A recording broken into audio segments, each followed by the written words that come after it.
तो प्रिय विद्यार्थियों, हम बात कर रहे थे साक्षात्कार की प्रक्रिया के विभिन्न चरणों की। और हम इसके जो 5 चरण हैं उसमें साक्षात्कार की तैयारी एवं साक्षात्कार के संचालन के बारे में बात कर रहे थे। और साक्षात्कार के संचालन में जो 7वां जो स्टेप है, जिसे हम कहते हैं कि कुछ महत्वपूर्ण बातों का ध्यान रखना, उसके बारे में हम चर्चा कर रहे थे। इस चरण का जो 8वां हिस्सा है वो ये है कि जो प्राप्त सूचनाएं आपको मिलती हैं अपने इंटरव्यू से, उन तथ्यों और उत्तरों को नोट करते रहना बहुत उपयोगी होता है। और यह काम बहुत सरल नहीं है, क्योंकि उत्तरदाता द्वारा दी गई सूचनाओं को जब साक्षात्कारकर्ता लिखने लगता है तो साक्षात्कार में एक तरीके से व्यवधान आ जाता है। और वहीं जो उत्तरदाता है जो उसका भी धैर्य कम होने लगता है।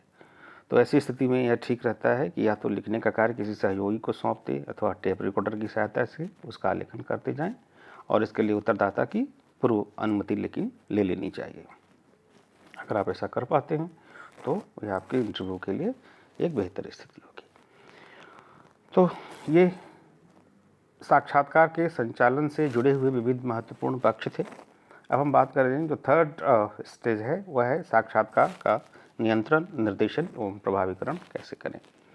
ये 3रा स्टेज होता है, जो चरण होता है साक्षात्कार का, कि साक्षात्कार लेते समय साक्षात्कार को नियंत्रित, निर्देशित एवं प्रभावीकृत करने के लिए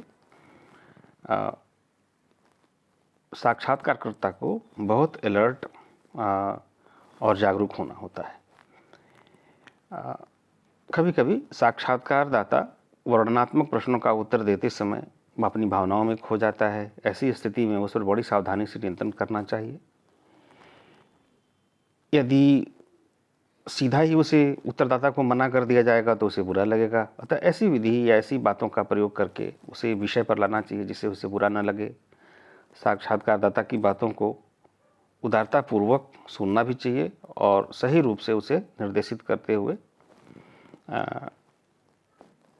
उत्तर को प्राप्त करने का प्रयास करना चाहिए। फिर जो 4था स्टेज है वह साक्षात्कार की समाप्ति है, यानी अध्ययन विषय से संबंधित प्रश्नों को पूछने के उपरांत साक्षात्कार को हम की समाप्ति कह सकते हैं। इसमें भी अनेक सावधानियां रखने की ज़रूरत पड़ती है। जैसे संबंधित प्रश्नों के उत्तरों के बाद भी अगर उत्तर देने वाला कुछ कहना चाहता है तो ऐसा नहीं कि आप उसे छोड़ दें और आप चूँकि आपका काम हो गया इसलिए बात करने की ज़रूरत नहीं है, ऐसा नहीं होना चाहिए। आप उसकी बातों को ध्यान से सुनना चाहिए। और इसके विपरीत यदि उत्तरदाता थकान का अनुभव कर रहा हो और वह कहता है कि नहीं अभी और बात नहीं करूँगा या कुछ ज़रूरी काम है, आप बाद में आएँ, तब भी उसे मौका देना चाहिए और साक्षात्कार को बंद कर देना चाहिए और बाद में उसकी सुविधा के अनुसार पुनः उपस्थित होना चाहिए। साक्षात्कार के बाद साक्षात्कारकर्ता कभी कभी अपने अनुभव से उसे लाभान्वित कर सकता है। अतः कुछ मनोरंजनात्मक वार्तालाप प्रस्तुत करके साक्षात्कारदाता की थकान को दूर कर सकता है। उसका धन्यवाद देना चाहिए कि उसने अपना बहुमूल्य समय वार्तालाप के लिए आपको दिया। अपना काम छोड़ करके, अपने परिवार के काम को छोड़ करके उसने समय निकाला, आपसे बातचीत की, तो उसके प्रति आपको आभार और कृतज्ञता का ज्ञापन भी करना चाहिए। तो सही तरीके से साक्षात्कार को समाप्त करना भी एक महत्वपूर्ण चरण है। और 5वां जो और अंतिम जो स्टेज है वह है आलेखन या प्रतिवेदन तैयार करना, रिकॉर्डिंग एंड रिपोर्टिंग। साक्षात्कार की समाप्ति के उपरांत प्राप्त तथ्यों का आलेखन करना आवश्यक होता है। साक्षात्कार की प्रक्रिया के मध्य सूचनाएं अति संक्षिप्त रूप में लिखी जाती हैं और यदि विस्तृत आलेखन में विलंब कर दिया जाए तो अनेक महत्वपूर्ण तथ्यों के पूछे जाने से या उनके उत्तर के लिखे जाने से भी उनके छूट जाने की संभावना बनी रहती है। अतः तथ्यों को यथासमय विस्तार से लिखा जाना चाहिए और लिखते समय तथ्यों का सत्यापन भी करना चाहिए। तो तभी जो है आपका जो अध्ययन से जो प्राप्त सूचनाएं हैं वो उपयोग के लिए उपलब्ध हो पाएंगी। अन्यथा आपका जो इंटरव्यू है वो अधूरा रह जाएगा।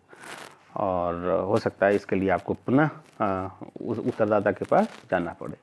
तो ये बहुत महत्वपूर्ण चरण है और इन सभी बातों का ध्यान एक अच्छे साक्षात्कारकर्ता को अपने साक्षात्कार के लिए रखना चाहिए।